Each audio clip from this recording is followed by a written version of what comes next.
This is not philanthropy. Where is the exit? There's a lot of ways you can do good in the world. There's a lot of great philanthropic entities to donate from.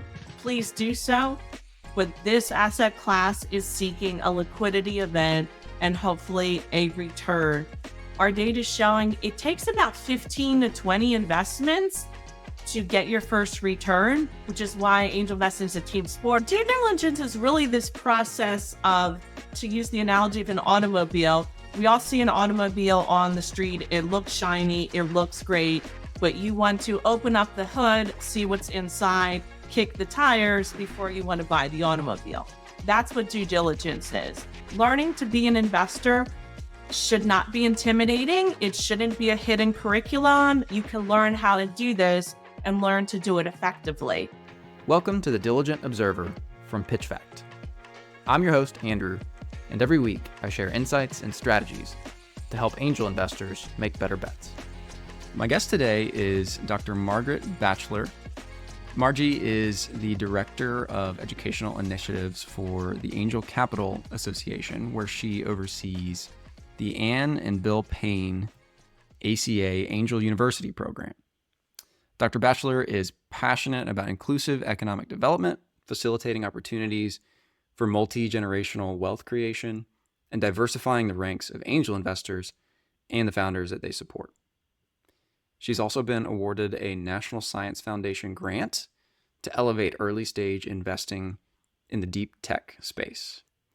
She holds an Ed.d. in Educational Leadership from Widener University, an MBA from St. Joseph's University, and a bachelor's in world politics from Hamilton College, where she was elected to the Phi Beta Kappa Honor Society. She's an active angel investor with angel investments and angel funds designed to support female founders. Margie, thank you so much for being with me today. Andrew, thrilled to be here and talk about all my favorite topics, such as due diligence and this great, amazing asset class of angel investing that can not only return and support generational wealth, but impact our communities in a very positive way. Well, I love that perspective to start out. My first question for you is, how did you get involved in angel investing to begin with? Sure. So like a lot of people, I stumbled on this thing called angel investing. I had never heard of it. I grew up in a family. My parents were teachers. They went to work. They enjoyed educating their students. They were the people who maybe read Money Magazine, or we know a little bit about the stock market, not a lot. I am someone very passionate about the change I want to see in the world.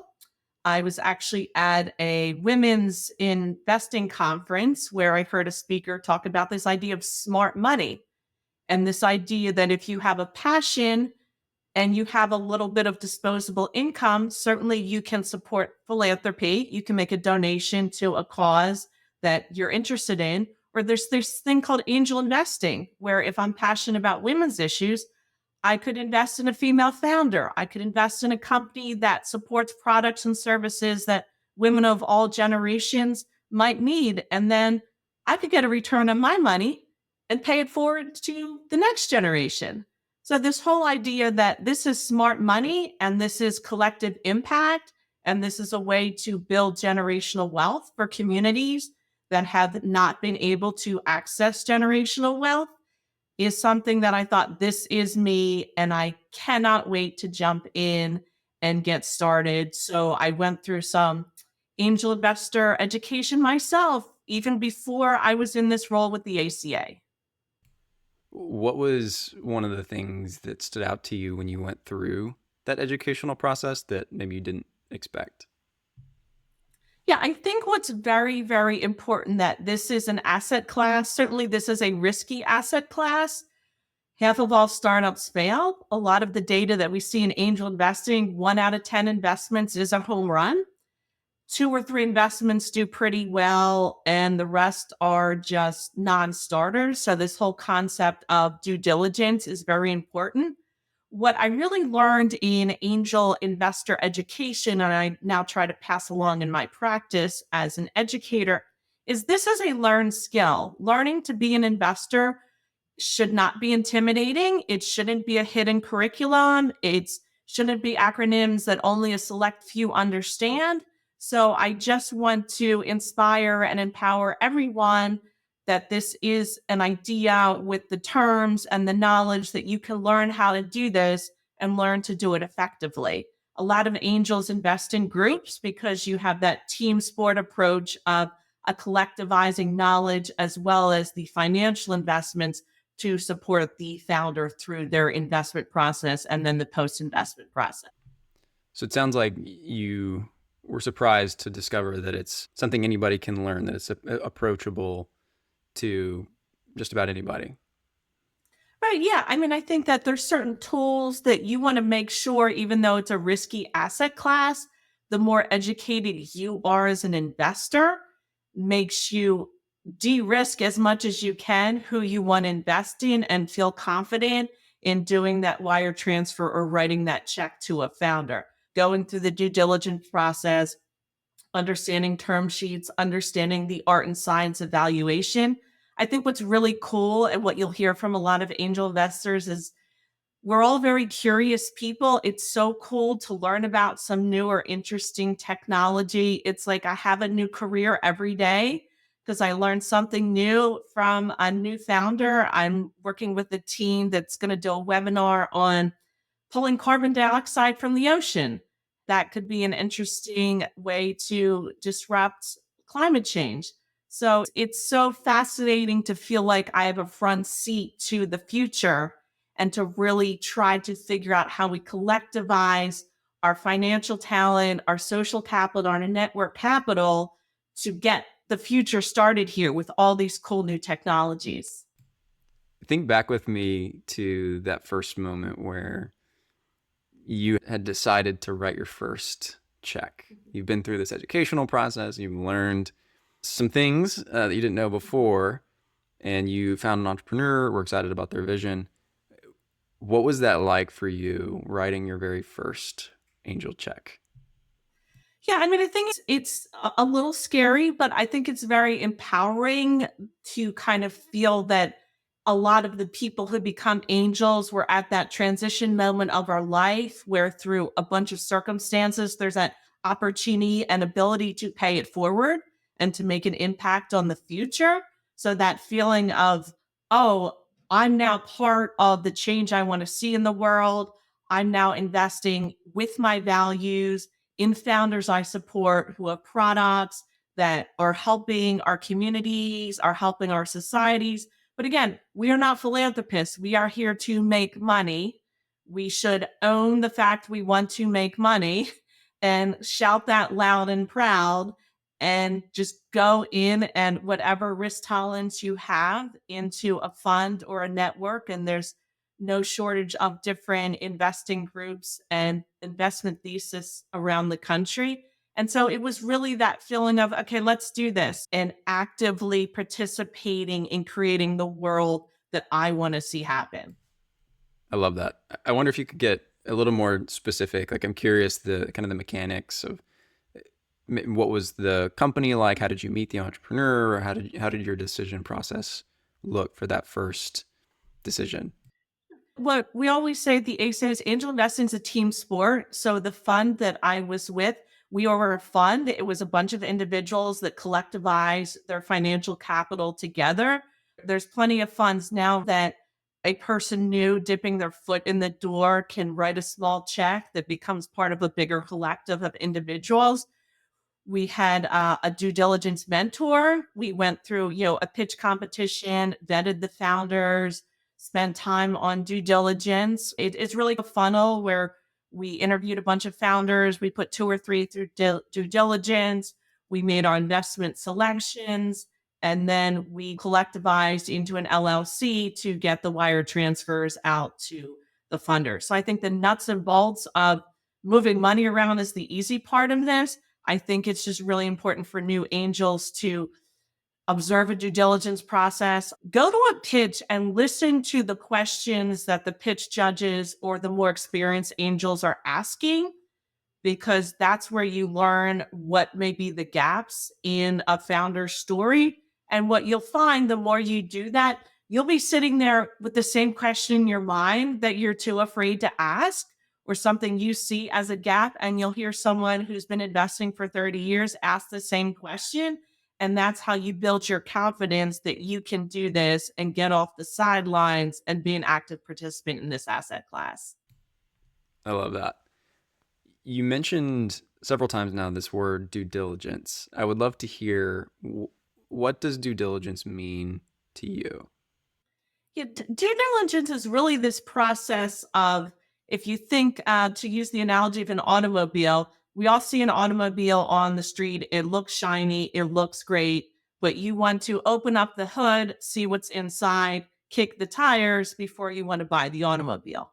That's what due diligence is. It's a deep dive into the company, really looking at the team, the market, the financial model, and this thing called exits.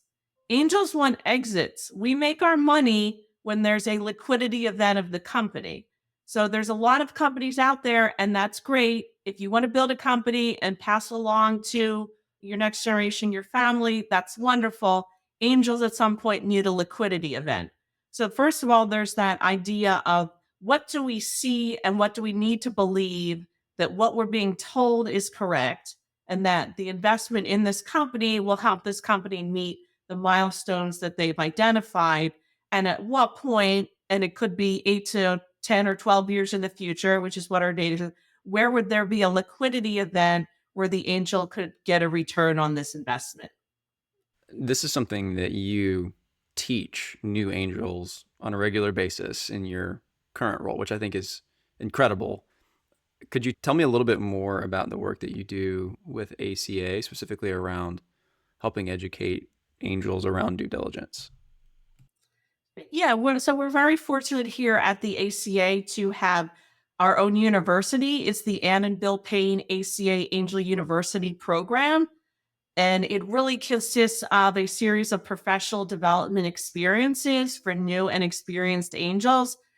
Our coursework is about 20 hours. It's, 10 2-hour classes where we really go through a lot of these concepts. We have a course on risk analysis, a course on due diligence, term sheet, valuation. And what we've really kind of designed this experience to be a credential, where we have people who take the 6 2-hour courses that we call Basics of Angel Investing, and you earn a digital badge in angel investing. So that should build your confidence that you have the ability to move from the aspiring angel phase to the activating yourself as an angel investor phase. All of our courses are taught by experienced angels. And what we really want to focus on in the classes are these lessons learned. As with everything, content's content. It's the application of the content. It's the lessons learned. Our instructors kind of share, this is what I wish I knew when I was starting. The big joke is everyone says, just skip your first deal. Because, now you look back and you go, I cannot believe I thought that was a good idea, or why didn't that work out? And really is to demystify a lot of acronyms in investing. And so there's a lot of inside jargon that I feel could be intimidating to people and off-putting. And that's kind of a hidden curriculum that bothers me. So a lot of what we do in our classes is let's define all these weird acronyms like TAM, SAM, SOM. Let's talk about what IP protection is. Let's talk about CAC, customer acquisition costs. Let's make you a confident and informed consumer of financial literacy so that you feel confident in joining this asset class. I wonder what some of your lessons learned from teaching these angels over the last couple of years have been. What are some of the key things that you have found stand out as like key takeaways from the experience so far, like working with angels? Yeah, I think the key takeaways, and most angels will tell you this, because these are mostly pre-revenue companies, you're investing in the founder. This is an art versus and a science.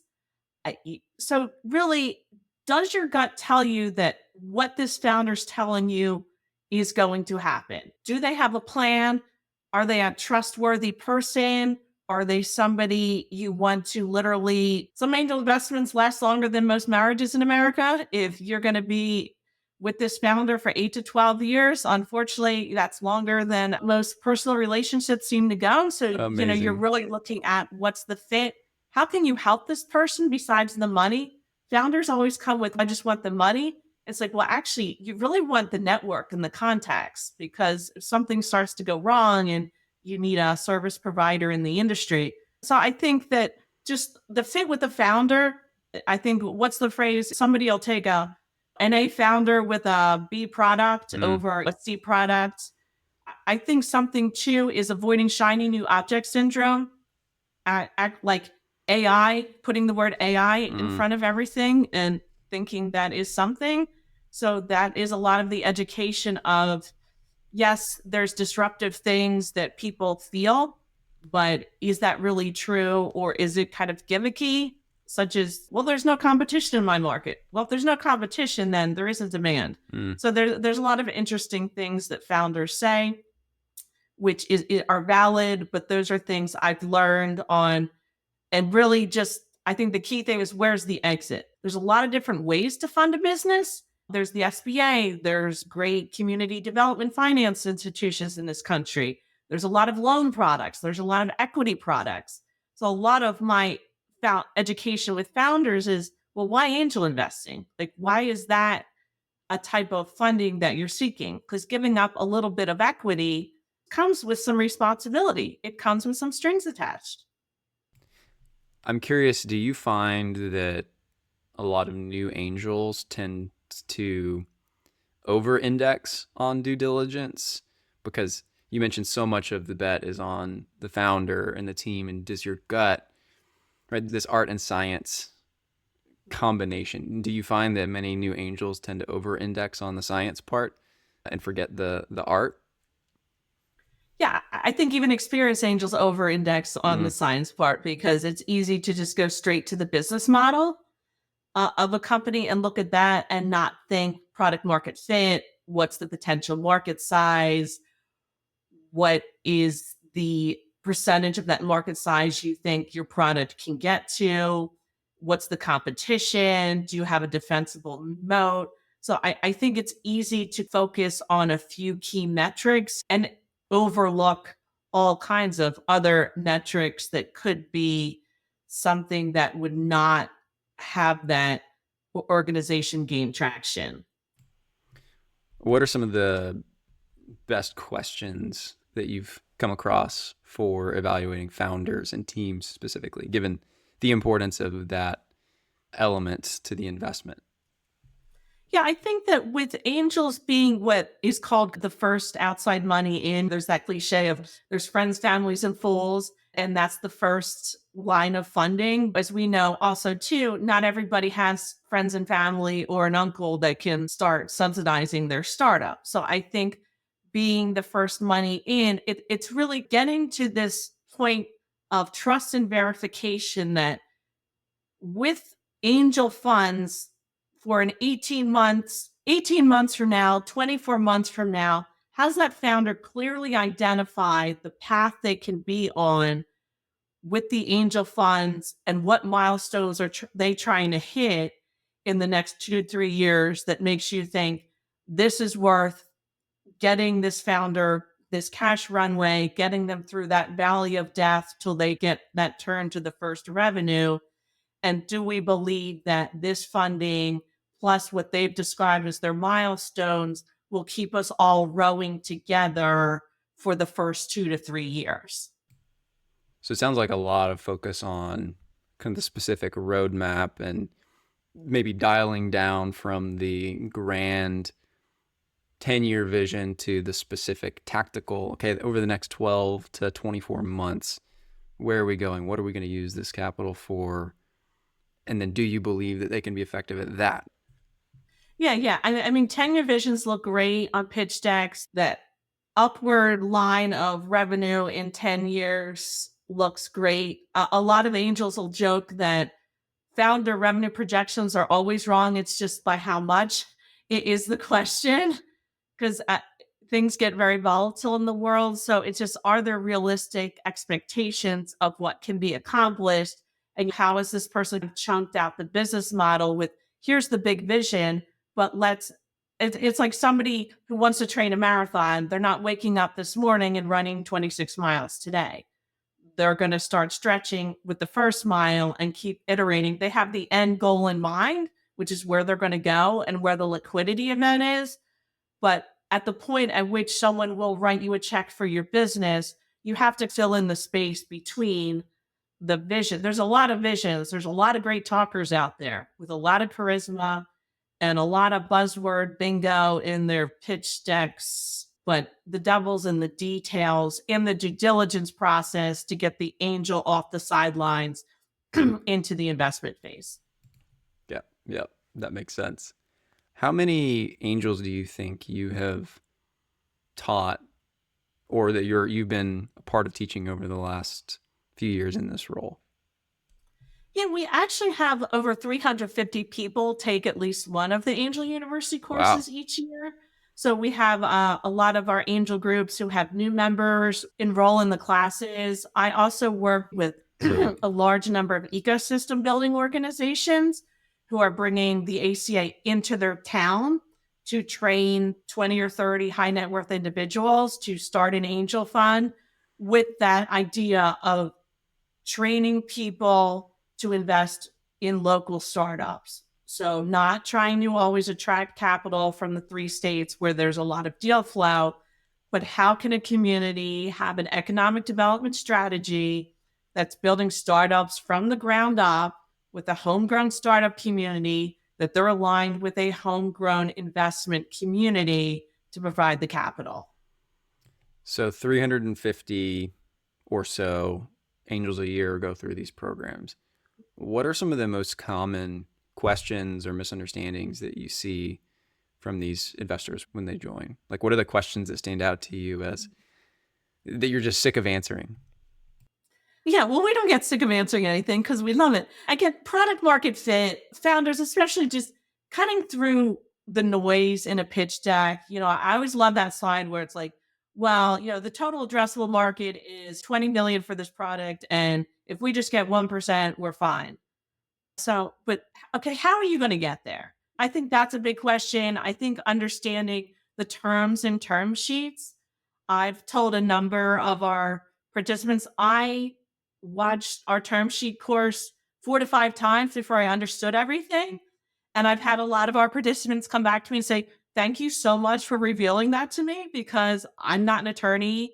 I'm not from a background of legal issues. And so just understanding that I'm much better on the market side of things and the IP protection side of things, but the cap tables, the term sheet terminology, that's been a learning curve for me. And so just being honest that there's theory to this, but it's really the practice where you're starting to gain the nuggets of knowledge.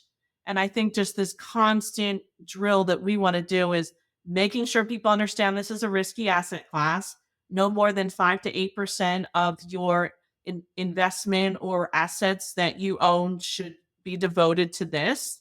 A lot of our members say, oh, yeah, I have that account on the side that isn't where my mortgage is getting paid or anything else that I can do for angel investing.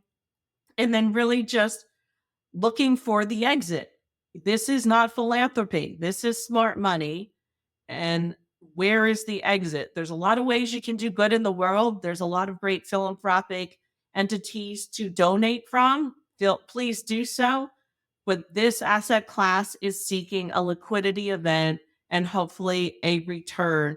I think the other kind of big aha moment for a lot of new angels is our data showing it takes about 15 to 20 investments to get your first return, which is why angel investing is a team sport. A lot of people invest in funds that invest in a number of companies because I think people, they do 2 or 3 investments because it's somebody they know or they write a check here or there. Then they get discouraged and they stop.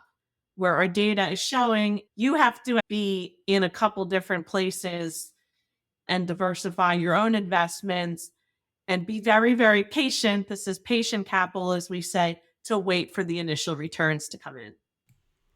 So it sounds like 4 key kind of focus areas where there's a lot of questions or confusion. One is what's really important about an entrepreneur's presentation, being able to cut through the noise.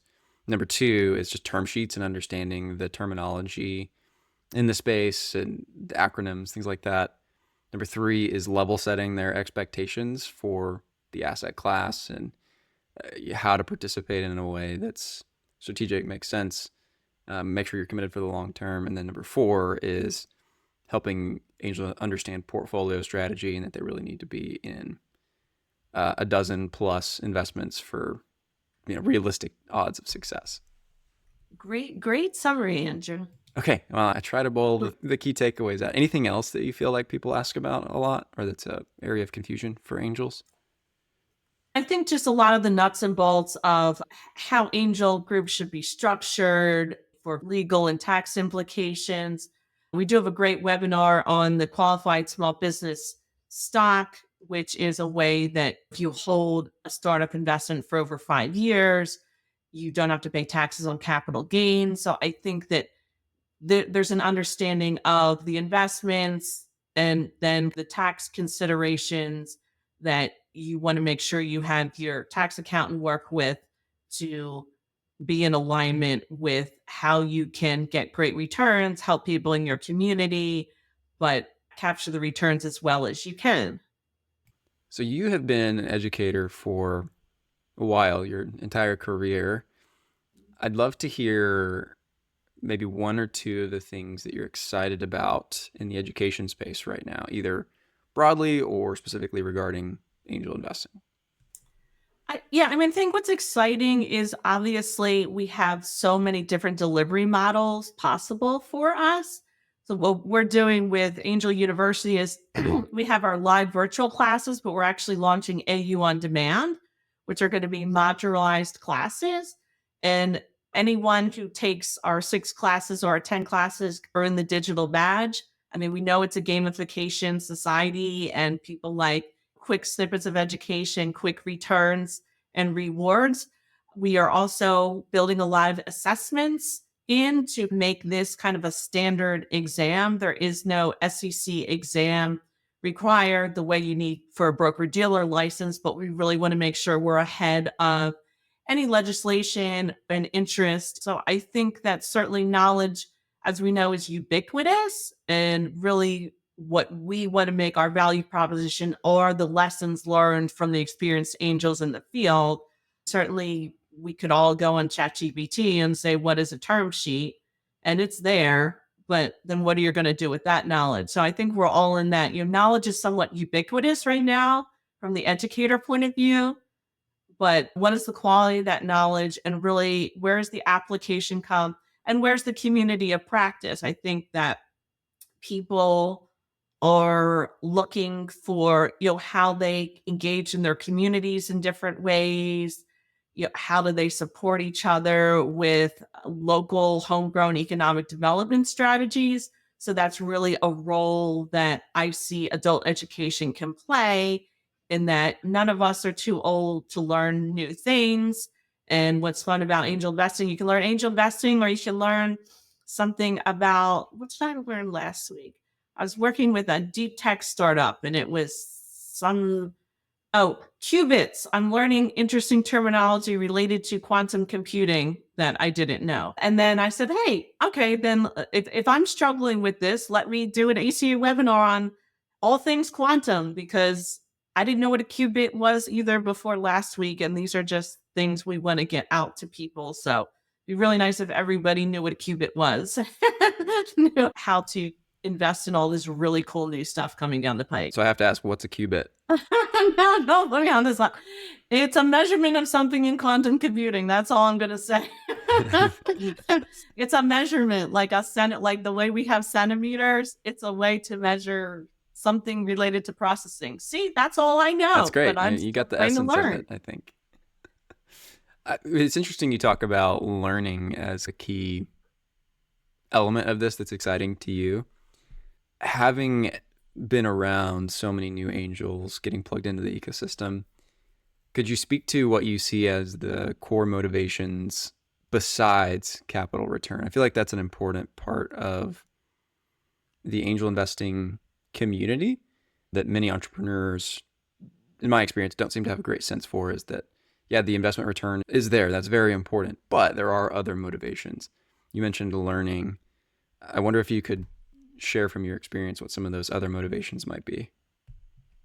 Yeah, here at the HCA, we usually find that our angels like to do good, have fun, and make money. So certainly there is a return on investment. Most of our members just find this really fun because they get together with the angels in their community, they evaluate the pitch deck. So there's that sense of kind of local citizenship of what are you doing locally? How are you mentoring founders? How are you contributing to new products and services that could help solve it? Maybe you have a family member with Alzheimer's and you see a new Alzheimer's drug or a new med tech device for falls prevention or addressing elder loneliness. Maybe you have an issue with a child with a pediatric illness and you're seeing all the advances being made in cellular and gene therapy to cure what used to be an incurable disease. Maybe you just think it'd be really cool to drive an electric car. So what's going on with vehicles and new battery technologies? I think a lot of people, they take a hobby that they have. I know very few people at 15 years of age that go, I want to be an angel investor. This is something everybody stumbles on, which we're trying to address and get more outreach and engagement. But usually there's this cool hobby somebody has. And then whatever you're really interested in, there's some niche industry sector out there working on your passion as well that would love to talk to you. And so I think just a lot of our members just have a lot of fun. You meet a lot of really interesting people. You meet super passionate people in your community. And I think from the founder perspective, it's that old joke where founders always want money, but really a lot of times they need mentoring. I think one of my favorite quotes from our due diligence class is most founders fail because they're overeating, not starving. Founders have like, here's the 5 things I'm trying to do all at once with my startup when they really should do the one thing. So I think this kind of network effect, you really seem to be struggling with X piece of your business, whether it's marketing or let me introduce you to somebody that I know. So I think that's the fun part of my job of I sit on this national perch and I'll talk to somebody in Louisiana and say, I talked to somebody in Montana who has the same pain point. Let me get you connected and let's collectivize this conversation, get this addressed on a national level rather than somebody in their own community struggling with, well, how do I start an angel group or what do I do or what's the investment thesis that I need to come up with? It's funny you talk about connecting the dots. How often do you see someone struggling with something, feeling like they're all on their own, and then you're like, oh no, there's this whole other community doing that exactly? Yeah, I think it's less struggling that people hate to see when people are reinventing the wheel. What we're trying to do with Angel University, and we also have a complimentary Angel Box toolkit, as we call it, which is about how to start a new angel group. It's like, don't reinvent the wheel. You want to use the ACA as a resource to have us collectivize best practices and share them throughout the national network than feeling like somebody's going to sit and try to come up with something themselves. For example, in June, we launched a standard convertible note template that is open source, that is downloadable on our website, because if you're a small angel group and you're really trying to sort out what should be in a convertible note, we've now pulled that together for you with a handbook on how to do that as just a resource to the community to not have somebody struggling reinventing the wheel to try to come up with the paperwork they need to start and run their angel group. Any group of people can walk through the toolkit on how you start an investment thesis. What type of angel group do you want to form? Do you want to do a fund? Do you want to do a network? What should your articles of incorporation look like? What should your member agreement look like? How should you look to attract members? So instead of sitting down and trying to think, oh, I have a new angel group. What should I put on the website? What should I do? We have a turnkey toolkit that gotten emails from people in African nations using this toolkit. I've gotten individuals from mid-sized communities, rural areas using this toolkit. And they're saying, thank you so much. It saved me so much time because we just wanted to know how to get started and make sure that we're doing this effectively. Margie, I'd love to hear about your personal investment interests. Like, what are the categories or what are the opportunities that you're really excited about right now? Yeah, I think that overall, a lot of my investments right now are with female founders, with first time founders, to just try to, give them the seed money to get started, to get on this path towards business creation, business formation, working on creating generational wealth for communities that haven't been able to access that type of wealth. So I think it's interesting. There's a lot of conversations come from pay equity, but wealth Mm. equity is another whole phase of what we're working on. I think that active aging, a lot of what's going on with what's called age tech in terms of not only just the life science piece and the pharmaceutical piece, but these medical devices, falls prevention, all the wearables. I mean, a lot of people have an Apple Watch and can tell what their heart rate is and stuff like that, but it's just some interesting tweaks with wearable medical devices, things in the wellness space, whether it's skincare or just different supplements that people can take. So I think there's a lot of really interesting products and service out there with working on just the wellness space. And then I think that anything that the startup community can do to address climate change through clean tech investments, and what can we do to disrupt or deaccelerate what's going on with just different weather events and stuff like that. It's super fascinating, just the different ways people are looking at environmental issues, which again was always something so in the philanthropic space as kind of a let's clean up the environment. But I think that's a pain point that not only solves a huge societal problem, but these will be very soon investable products or consumer products that some of these startups in clean tech are developing. Margie, I wonder if you could give yourself some advice. Think back to your beginning your angel investing journey. You just finished that presentation and you're excited about getting into this new asset class. What's one or two words of advice you would give yourself? I think to just keep being more curious and to keep putting yourself out there. Don't be intimidated. A lot of groups, some of our angel groups, you can join as a member that is contributing financially. Some groups have affiliate members where you'll go to a networking event in your community, talk to people. There's different angel groups for everybody. You yourself determine your investment thesis, who you are, what you want to invest in, what is your risk portfolio of how much you want to invest in a year. And then most of our groups will have a interview with you, a new member recruitment. So talk to 3 or 4 different angel groups, see if it's a fit, because this is a long-term relationship as well. Is this a fit?